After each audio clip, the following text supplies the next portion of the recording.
Selam dostlar, sizin bilen Feride. Hem bugün men ağaç yanında yuqqağına basıp durmayım. Çünkü bugünkü tema näkte ağaç ilişlerine beyli amonimlarını öğrenüge bağışlanacak. Nerse ul amonimlar? Amonimlar eytilişi hem yazılışı yağından ıxşaş, lakin mağnası yağından türlü bulgan sözler. Tatar tilinde misal kitirik, meselen olma degende biz kızıl, tatlı, temli rizikni ko'z oldina keltira olamiz.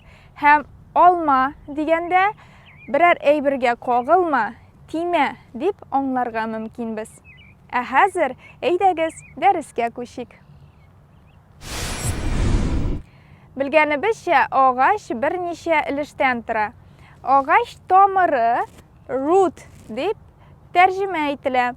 Şulay uq tish tomirini shig'ish, sabab shul so'z bilan bildiriladi.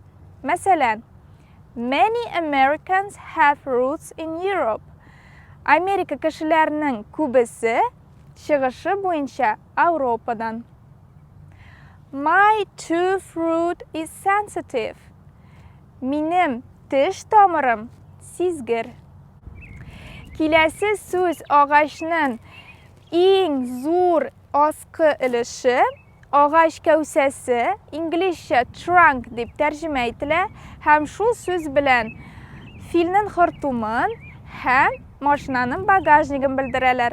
Masalan, she opened the trunk of the car. Ul mashinaning bagajnigini ochdi. The elephant picked the man up with his trunk.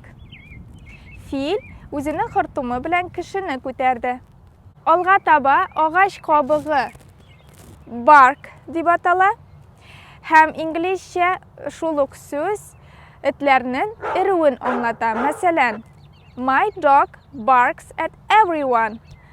Menim itim barisini da uradi. Hozir ağaçning ichki ilishini ko'shik. Ağaçning bir yaprog'i leaf bo'ladi. Ham bu so'zning fe'l ham ism amonimi da bor.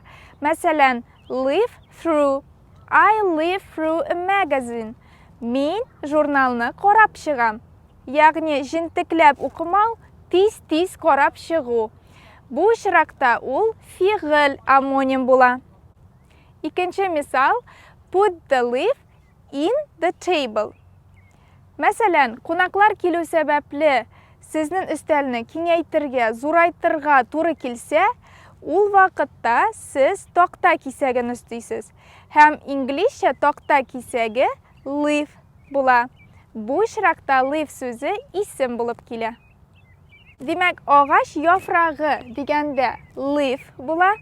Ağaç yaproqlari ko'plik sonini ko'rsatganda leaves deb aytamiz. Ya'ni birozgina so'zamiz. Ham leaves so'zining shulay amonimlari bor. Masalan, he leaves tomorrow. Ul ertaga ketadi. Ham bugungi so'nggi so'z branch, ya'ni ağaç butog'i.